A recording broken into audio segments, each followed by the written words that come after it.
अगर आप किसी भी गवर्नमेंट जॉब की प्रिपरेशन कर रहे हैं या फिर प्राइवेट एग्ज़ाम आपने देना है तो ये क्वेश्चन आपके लिए काफ़ी ज़्यादा हेल्पफुल साबित हो सकते हैं। वो एग्ज़ाम पीपीएससी हो, एनटीएस हो, एफपीएससी हो या डिफरेंट किस्म के टेस्ट होते हैं। सो इस वीडियो को आपने स्टार्ट से लेकर एंड तक ज़रूर देखना है। अगर ये वीडियो अच्छी लगे तो लाइक करना है, सब्सक्राइब करना है और शेयर करना है। स्टार्ट करते हैं। Which of following is not MS PowerPoint view. इनमें से एमएस पावर पॉइंट का व्यू कौन सा नहीं है? स्लाइड व्यू नहीं है, slide show view, orientation view या presentation view. Presentation view is a right option. ये एमएस पावर पॉइंट में नहीं होता। So D is a right option. Next question है, choose the correct antonym of ruthless.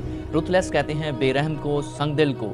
So ruthless का antonym बनता है compassionate. B is a right option. Compassionate कहते हैं रहीम, रहमदिल। नेक्स्ट क्वेश्चन है, diet is a name of parliament of Japan.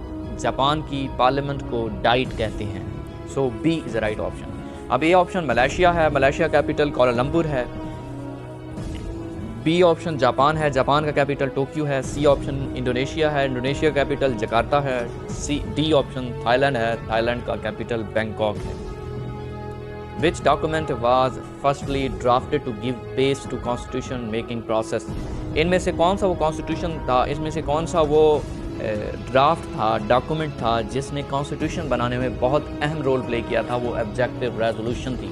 Objective resolution 7 मार्च 1949 को प्रेजेंट हुई थी, असम्बली में पेश हुई थी और 12 मार्च 1949 को ये पास हो गई थी। लियाकत अली खान ने पेश की थी। लियाकत अली खान ने इसमें लिखा था सारी चीज़ें कि किस तरह जो मुल्क का सदर या हुक्मरान होगा वो मुसलमान होना चाहिए, ह्यूमन राइट की प्रोटेक्शन होनी चाहिए, इम्यूनिटी राइट, जो मिनॉरिटी राइट्स हैं उनकी भी प्रोटेक्शन होनी चाहिए। ये ऑब्जेक्टिव रेजोल्यूशन में थी।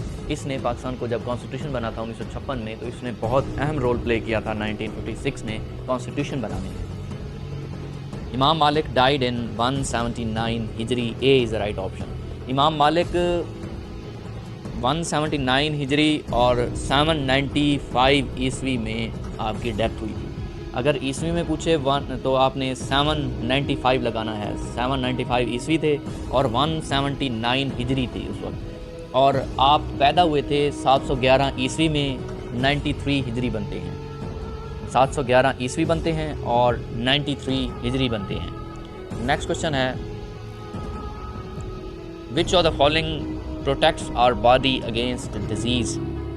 इनमें से बीमारियों से क्या चीज़ हमें रोकती है? वाइट ब्लड सेल्स हमें बीमारियों से रोकते हैं, जिसे इम्यून सिस्टम कहते हैं। जिसका इम्यून सिस्टम स्ट्रॉन्ग है उसे कोई बीमारी नहीं होती। सो बीमारियों से हमें प्रोटेक्ट करते हैं वाइट ब्लड सेल्स, जिसका ड्यूरेशन 1 to 3 डेज़ होता है। एग्ज़ाम में आता है कितने दिन का होता है, 1 to 3 डेज़।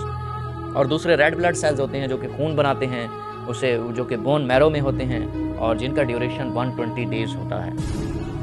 नेक्स्ट क्वेश्चन है, during Jahangir's reign sir Thomas Roy and captain Hawking visiting Mughal court to secure commercial privilege. D option है। जहांगीर के दौर में उस वक्त कैप्टन हॉकिंग आए थे और सर थॉमस रॉय आए थे कमर्शियल प्रिविलेज को सिक्योर करने के लिए। हज का जो तिजारती सफ़र है उसको सिक्योर करने के लिए जहांगीर के दरबार में आए थे ये दोनों। Choose the correct meaning of torque. Torque कहते हैं मरोड़ीदार हार या बलदार हार या माला, उसे टॉर्क कहते हैं। सो डी ऑप्शन राइट है। A force that tends to cause rotation. D is right option. एक ऐसी ताकत जो रोटेशन की वजह बने। So D is right. Name the prophet who was contemporary of Hazrat Ibrahim अलैहिस्सलाम। उस पैगंबर का नाम बताएं जो हज़रत इब्राहीम अलैहिस्सलाम के हम एज थे। हज़रत लूत अलैहिस्सलाम कंटेम्प्रेरी थे, उसी दौर के थे, हम एज थे। A is right option. Next question है, who was the first civilian chief martial administrator in Pakistan. Pakistan का पहला और आखिरी एक ही दफ़ा सिविलियन चीफ मार्शल एडमिनिस्ट्रेटर के तौर पर काम किया है जुल्फ़िकार अली भुट्टो ने। आपने 20 दिसंबर 1971 को मार्शल लॉ लगाया था आर्मी की हेल्प से, जिसे सिविलियन मार्शल लॉ कहते हैं, जो 20 दिसंबर 1971 में लगाया गया था। वैसे तो टोटल 3 मार्शल लॉ लगे हैं। 7 अक्टूबर 1958 को अयूब खान ने लगाया था, फिर 20 दिसंबर 1971 को सिविलियन मार्शल लगाया था जो जुल्फ़िकार अली भुट्टो ने लगाया था। इसके अलावा ज़ियाउल हक ने लगाया था 5 जुलाई 1977 को। ये 3 मार्शल लॉ लगे हैं पाकिस्तान में।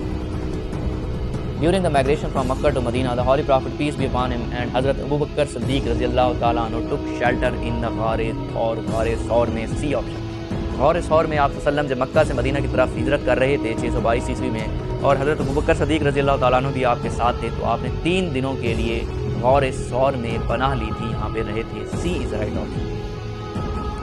Provincial autonomy was enhanced under 18th amendment. C is right option. जब 18th अमेंडमेंट आई थी बेसिकली 2010 में, उस वक्त आसिफ अली जरदारी का दौर था। आसिफ अली जरदारी उस वक्त मुल्क के प्रेसिडेंट थे, तो उस वक्त 18th अमेंडमेंट लेकर आए थे, जिसमें प्रेसिडेंट के इख्तियारात कम किए गए थे, प्राइम मिनिस्टर के इख्तियारात काफ़ी हद तक बढ़ा दिए गए थे।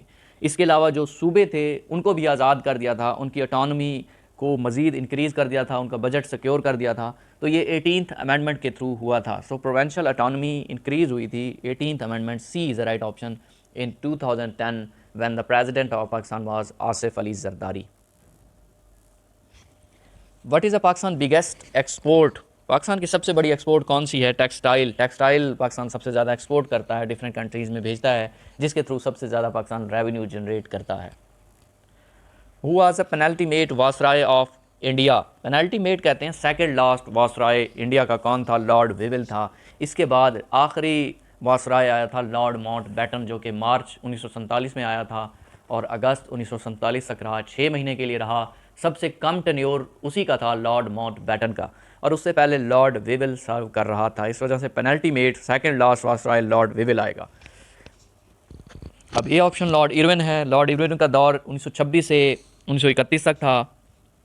फिर बी लॉर्ड कर्जन है, 1899 से लेकर 1905 तक इसका दौर था। फिर लॉर्ड विविल है। लॉर्ड विविल 1943 से लेकर 1947 तक लॉर्ड विविल का दौर था। In MS Word 2016 to extend a selection to one line up, press Shift plus up arrow। अगर आपने MS Word 2016 में किसी भी चीज़ की एक लाइन अप करना है पैराग्राफ में, तो आप की प्रेस करेंगे Shift plus up arrow की, इससे वन लाइन अप हो जाएगी।